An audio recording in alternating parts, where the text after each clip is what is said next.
नमस्ते। बालेन शाहको सरकार गठन भएको आज ठ्याक्कै 1 महिना बितेको छ। यो 1 महिनाभित्रमा बालेन सरकारले के काम गर्यो त? अझ भनौँ के राम्रा काम गर्यो र के कामहरू चाहिँ नराम्रो गर्यो त? नराम्रो इन द सेन्स कि पब्लिकमा पनि अलिकति केही कन्ट्रोभर्सी अथवा टीका टिप्पणीहरू भए।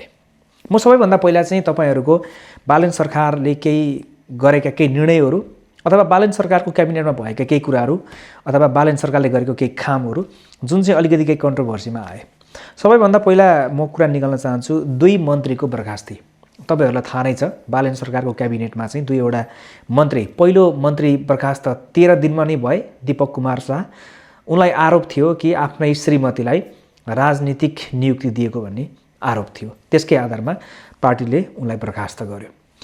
र त्यसैगरी 26-27 दिन पुग्दा नपुग्दै फेरि अर्को एकदमै एनर्जेटिक मन्त्री र त्यो सँगसँगै हामी सबैले चकित परेको।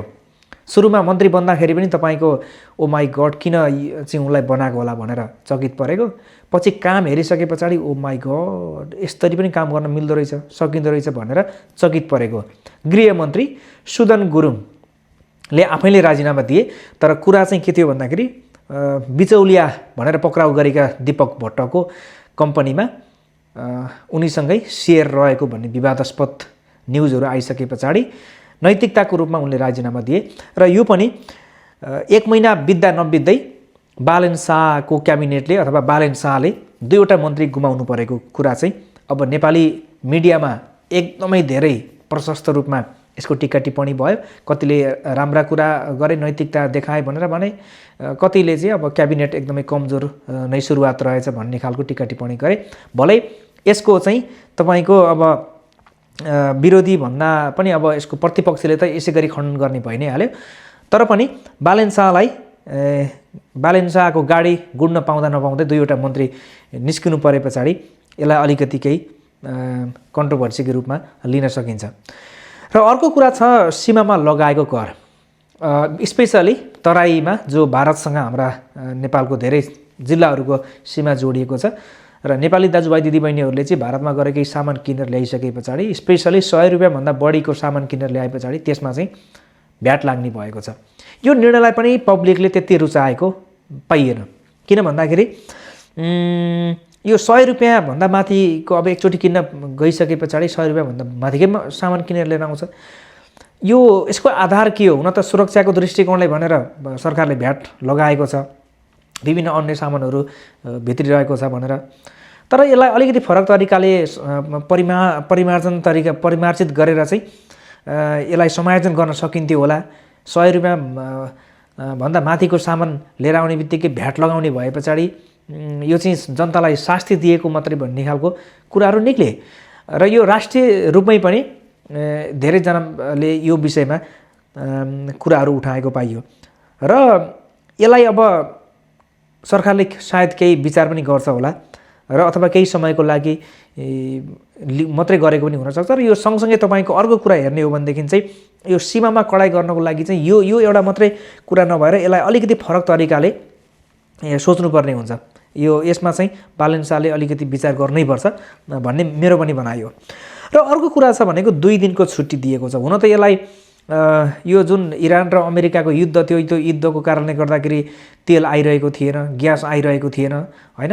यसलाई समायोजन गर्नको लागि र यसलाई व्यवस्थापन गर्नको लागि 2 दिन बिदा दिने निर्णय भन्ने पनि आयो। र पछि चाहिँ अफिस टाइमिङहरू पनि चेन्ज गरेर अहिले 9 बजेदेखि 4 बजेसम्म बनाएको छ गरे अथवा 5 बजेसम्म बनाएको छ। 9 बजेदेखि 5 बजेसम्मको अफिस टाइम छ र 2 दिन चाहिँ शनिबार र आइतबार छुट्टी दिएको छ। यो एक प्रकारले हेर्दा विदेशको देशहरूमा गरिएको प्र्याक्टिसलाई हेर्दाखेरि नेपालमा पनि यसलाई ल्याउन सक्यो भनेदेखि यो राम्रो नै मानिन्छ। तर पनि धेरैजनाले यसको विरोध गरेका छन्। विरोध के कारणले गरेका छन् भन्दाखेरि अब त्यही हो, सुरुमा केही कुराहरू चेन्ज हुँदाखेरि मान्छेलाई के लाग्छ भन्दाखेरि त्यो युज टु हुन गाह्रो हुन्छ नि त हैन। त्यही कारणले गर्दाखेरि चाहिँ मान्छेहरूले अब त्यो युज टु भएनन् अथवा काहीँ न काहीँ केही समस्या परिरहेको हुन्छ। त्यसले गर्दाखेरि यो त्यति प्र्याक्टिकल भएन भन्ने कुरा हो। तर म चाहिँ के भन्छु भन्दाखेरि यसलाई यो प्र्याक्टिसले चाहिँ काम गरेको छ छैन भन्नको लागि चाहिँ तपाईले आजको भोलि यसलाई एनालाइसिस गरेर हुँदैन। यसलाई कम्तीमा पनि तपाईँले 1 वर्ष हेर्नुपर्ने हुन्छ हैन। र यदि इफेक्टिभ भयो भने यसलाई कन्टिन्यू गर्नुपर्छ, होइन भनेदेखि फेरि पुरानै प्याटर्नमा पनि ल्याउन सकिन्छ। तर विदेशतिर भइरहेको छ भनेदेखि नेपालमा पनि नहुने भन्ने पक्कै पनि हुँदैन। तर पब्लिकबाट केही रूपमा प्रश्नहरू यो माथि पनि उठेको थियो। र अर्को कुरा चाहिँ महँगी चाहिँ हुन सरकारले आउनुभन्दा अगाडि नै सरकारले शपथ ग्रहण गर्दा नगर्दा नै यो महँगी बढिसकेको अवस्था थियो। र अर्को कुरा चाहिँ स्पेसली महँगी केमा भयो भन्दाखेरि तपाईँको पेट्रोल डिजेल र स्पेसली बिचमा केराको कुरा पनि आयो। केराको समेतलाई हुन त मान्छेले अलिकति हाँसी मजाक पनि ल्यायो होलान्, तर केराको भाउ पनि मजाले बढेको रहेछ। समग्रमै पनि स्पेसली चाहिँ डिजेल पेट्रोलको भाउ चाहिँ वात्तै बढिसके पछाडि सरकारको निकै ठुलो आलोचना भयो। र आलोचना गर्नेमा सबैभन्दा खप्पिस चाहिँ अब प्रतिपक्षी पार्टीहरू थिए, काङ्ग्रेस एमाले हैन। तर यसको एउटा रिजन चाहिँ के थियो भन्दाखेरि मिडल इस्टमा भइरहेको वार, यो वारको कारणले गर्दा नेपालमा मात्र नभएर भारत लगायत बङ्गलादेश पाकिस्तान सबैतिर चाहिँ यसको प्राइस पनि बढेको थियो। प्राइस बढ्ने कुरा त तपाईँको नेपाल एसियामा मात्रै नभएर विश्वभरि नै यसको प्राइस बढेको थियो, नो डाउट। तर नेपालमा यसलाई अलिकति कन्ट्रोल गर्नको लागि अघि 2 दिन छुट्टी दिने भने जस्तै फेरि तपाईँको जोर बिजोरको कुरा पनि आयो होला। त्यो भलै त्यो प्र्याक्टिसमा आएन। भन्सार कम्प्लिटली छुट दिने कुरा पनि निकाल्यो र पनि भाउ चाहिँ बढेको गयो। प्राइस चाहिँ एकदमै हाई गरेको कारणले गर्दाखेरि किन यसलाई समायोजन गरिएन भन्ने कुराहरूले गर्दाखेरि सरकारप्रति निकै ठुलो प्रश्नहरू उठ्यो। यी भए तपाईँको केही कन्ट्रोभर्सी, केही जनतामा पब्लिकमा उठेका विषयवस्तुहरू जुनलाई चाहिँ पब्लिकहरूले अथवा पुरा प्रतिपक्षी पार्टीहरूले चाहिँ यसलाई निकै नोकझोकको साथ मिडियामा आवाज उठाए र सरकारको एकदमै ठुलो आलोचना गरे। अब हामी जाउँ सरकारले के कुराहरू चाहिँ ठोस सुरुवात गर्यो त, राम्रा कुराहरू पनि त गरेको छ सरकारले हैन। यो कुरामा पनि हामी लाग्छौँ। यसमा सबैभन्दा पहिलो कुरामा के आउँछ भन्दाखेरि बालेन सरकारले सामूहिक राजदूतहरूलाई भेट्नुलाई निकै राम्रो सुरुवात भनेर मानिएको छ। किनभने पहिलाका गभर्नमेन्टहरूले चाहिँ राजदूतहरूलाई बालोटारमा आफ्नो मन्त्रीको क्वार्टरमा ल्याएर, प्रधानमन्त्रीको आफ्नो प्राइभेट रुममा ल्याएर चाहिँ बैठक रुममा ल्याएर स्पेसली एकजना गरेर भेट्ने गर्यो। तर बालेन शाहले त्यो जुन ट्रेडिसन थियो त्यसलाई कम्प्लिटली तोडिदिए र उनले चाहिँ सबै देशका राजदूतहरूलाई एकमुष्ट बोलाएर राम्रोसँगले छलफल गरे र यसले चाहिँ एउटा विशेष सन्देश पनि गएको छ र प्रधानमन्त्रीले गर्नुपर्ने काम पनि यही हो, यसरी नै थियो भनेर बालेन शाहको निकै ठुलो प्रशंसा पाएको यो काम। त्यस पछाडि अर्को छ बालेन शाहकै काम छ जुनमा चाहिँ प्रत्यक्ष तथा समानुपातिक सांसदहरूलाई बोलाएर उनले क्याबिनेटमै बोलाएर चाहिँ मजाले छलफल गरेका छन्, मिटिङ गरेका छन् र सांसदहरूको कुरा सुनेका छन्।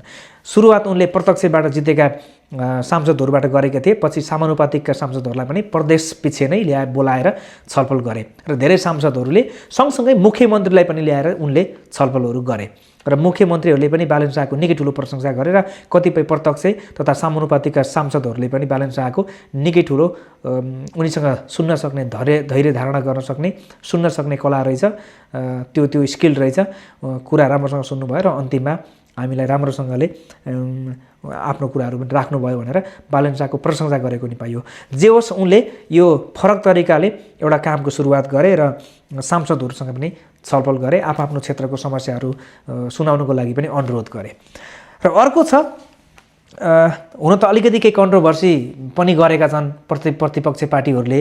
त्यो काम के हो भन्नुहुन्छ भने सुकुम्बासीको जुन व्यवस्थापन छ अथवा भनौँ सुकुम्बासी बस्ती भत्काउने काम सुरुवात गरेको छ शनिबारदेखि।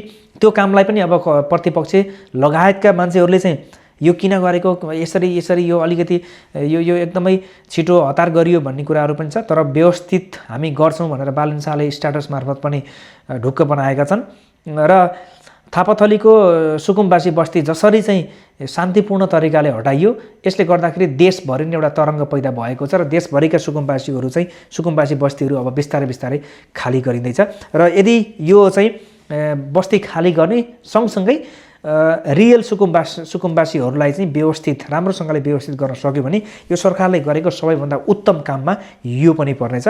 तर देशैभरिबाट कम्प्लिट काम हुनुपर्छ र राम्रोसँगले राम्रो व्यवस्था हुनुपर्छ। उनीहरूलाई लथालिङ्ग पारेर छाड्न भने पाइँदैन। यो सँगसँगै सरकारले गरेको अर्को राम्रो कामको सुरुवात छ। सहकारी बचत कर्ताहरूको रकम फिर्ता गर्नको लागि अब यसको यो प्रोसेस सुरु भइसकेको छ र कसरी गर्ने के गर्ने भन्दाखेरि चाहिँ पहिला सुरुवाती चरणमा चाहिँ 5 लाख भन्दा मुनिका बचतकर्ताहरूको पैसा रकम फिर्ता गर्ने भन्ने कुरा छ र यो रकम फिर्ता चाहिँ कसरी हुन्छ भन्दाखेरि सरकारको च्यानल थ्रुमा एउटा अकाउन्ट बनाइनेछ र त्यहाँ चाहिँ सरकारले कति रकम जम्मा गर्न सक्छ त्यो रकम प्लस जो सहकारी सञ्चालक हुन् र उनीहरूले अपचलन गरेर अहिले फरार भएका छन् अथवा भागेका छन्, ठगेर हिँडेका छन्, ती व्यक्तिहरूलाई चाहिँ डिकोड गर्ने र उनीहरूले यदि सहकारी सञ्चालन गरे पछाडिदेखिको उनीहरूको सम्पत्तिमा चाहिँ अब उनीहरूले यदि सम्बन्ध विच्छेद गरेर त्यो सम्पत्ति विखण्डन गरेका रहेछन् भने अथवा चाहिँ तपाईँको अंश बन्डा गरेर चाहिँ तितर-बितर बनाएका रहेछन् भने पनि त्यो सम्पत्ति पनि रोक्का गरेर कसरी हुन्छ सहकारी सञ्चालकहरूलाई एउटा ट्र्याकमा ल्याएर उनीहरूबाट पैसा असुल गरेर त्यही अकाउन्टमा राख्ने र 5 लाख भन्दा मुनिका जति पनि बचतकर्ताहरू छन् उनीहरूको पैसा क्रमशः फिर्ता गर्ने भनेर यो कामको अब प्र्याक्टिकल रूपमा काम सुरु भइसकेको छ र यसरी जसरी सरकारले योजना बनाएको छ पहिलो कुरा त सरकारको पैसा हाल्ने भन्दा पनि यो केही टेम्पोररी रूपमा त काम गर्ला तर सबै र ठुलो बचतकर्ताहरूको लागि त यो सम्भव छैन भने यसको एउटा मात्रै सम्भव भनेको सहकारी सञ्चालक जसले अपचलन गरेर फरार भएका छन् तिनीहरूलाई ल्याएर यो पैसा को उपज गराएर त्यो पैसा उनीहरूबाट फिर्ता ल्याएर अनि त्यसपछि बचतकर्ताहरूको पैसा फिर्ता गर्दाखेरि चाहिँ यो काम सक्सेस हुन्छ र यो काम सरकारले गरेको एकदमै राम्रो छ किनभने सबैभन्दा ठुलो विषयवस्तु र राजनीतिकरण गरिएको विषय पनि सहकारी पीडितलाई हो। कतिपय प्रतिपक्षका दलहरूले यसलाई यति अतिरञ्जित बनाए कि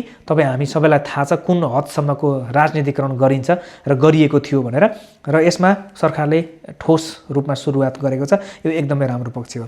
यो सँगसँगै सरकारको अर्को राम्रो काम भनेको तपाईको सरकारका कुनै पनि मन्त्रीहरूले even prime minister Palin Shah आफैले पनि कुनै पनि रूपमा बिचौलियाहरू भेटेका छैनन् हैन। त्यसपछि कुनै पनि ठाउँमा गएर लामा लामा भाषण दिएका छैनन्। कुनै सरकारी रूपमा बनेका भवनहरू, सरकारी रूपमा बनेका कुनै पनि पुलहरूदेखि लिएर कुनै पनि सङ्घ संस्थामा गएर चाहिँ रिबन काटेका छैनन् र उद्घाटन गरेका छैनन्।